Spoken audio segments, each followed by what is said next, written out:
Olá, sou a doutora Elaine Toffetti, advogada, e hoje vamos falar sobre a união estável.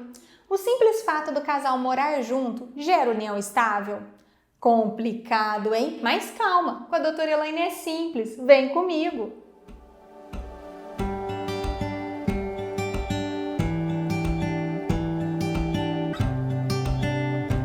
Primeiramente, vamos entender o que a nossa lei entende como união estável.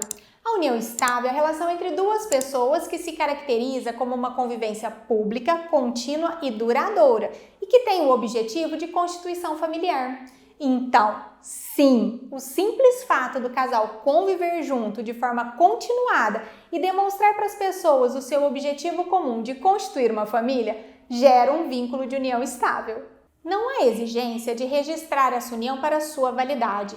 Isso porque a união estável é uma situação de fato, não exigindo um registro formal para sua existência. Acompanhe esse vídeo até o final, pois vou falar algumas curiosidades. Afinal, ao terminar uma união estável, a pessoa se torna divorciada ou volta a ser solteira?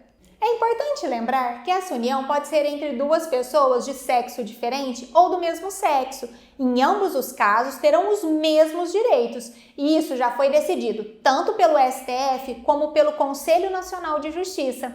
E a nossa legislação também não estabelece um prazo mínimo de duração dessa convivência para que essa relação seja considerada união estável.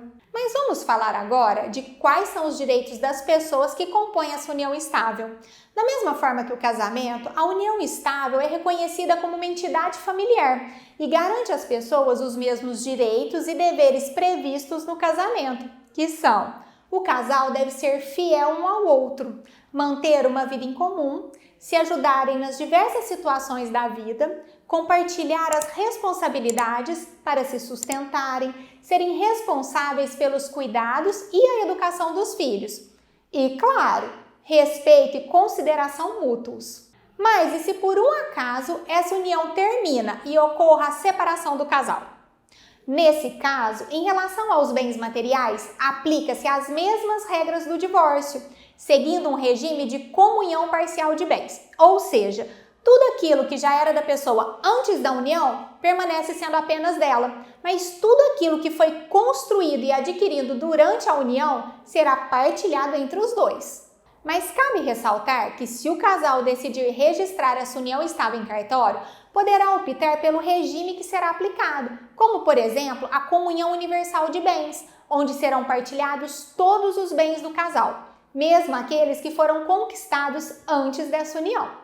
Caso o casal tenha filhos menores ou ainda dependentes, deverá ser definido o tipo de guarda e a pensão alimentícia.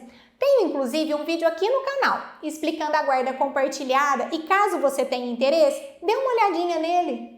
Já no caso do falecimento de uma das partes do casal, o companheiro sobrevivente terá direito à herança nos mesmos termos da comunhão parcial de bens, ou seja, terá direito a 50% dos bens adquiridos e construídos pelo casal ao longo da união, mas deverá comprovar essa união estável. Outro direito do companheiro, em caso do falecimento do outro, é o recebimento da pensão por morte, junto ao INSS ou às demais instituições públicas ou privadas, às quais o falecido recolhia suas contribuições. Vou ressaltar aqui que caso o casal opte por formalizar a união estável, o que é altamente recomendável, isso trará diversos benefícios à união, como, por exemplo, o acesso ao plano de saúde do companheiro. No entanto, como eu já disse, para o casal ser considerado união estável, basta apenas estarem juntos.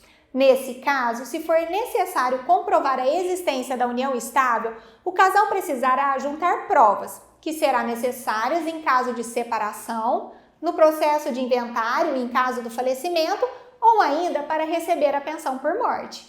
Então, vou dar algumas dicas que durante o relacionamento ajudarão a comprovar essa união. Uma delas é registrar momentos como casal, por exemplo, uma viagem juntos, aniversários de família, enfim, momentos que possam ser interpretados como a convivência de um casal. Tirar fotos, postar nas redes sociais, compartilhar. Isso será muito útil se um dia for necessário comprovar essa união. Outra forma eficiente é criar uma conta conjunta em um banco, por exemplo. Isso demonstrará que o casal possui planos a longo prazo em comum. Além disso, coisas simples, como por exemplo, o casal compartilhar uma conta família em um serviço de streaming. Outro registro muito eficiente é comprovar que o casal reside na mesma residência. Isso é possível através de comprovantes de residência de ambos com o endereço em comum. Demonstrar para a sociedade que existe um relacionamento entre o casal também é uma forma de gerar testemunhas que poderão testemunhar comprovando o fato da união estável.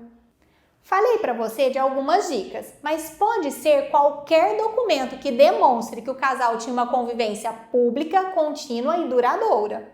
E por fim, uma curiosidade que gera muitas dúvidas. A união estável não muda o estado civil das partes. Portanto, em caso de separação, as partes continuam a ser solteiras e não se tornam divorciadas. O mesmo ocorre em caso de óbito. O companheiro não se torna viúvo, apesar de ter os mesmos direitos do viúvo. Ainda está com dúvidas sobre a união estável?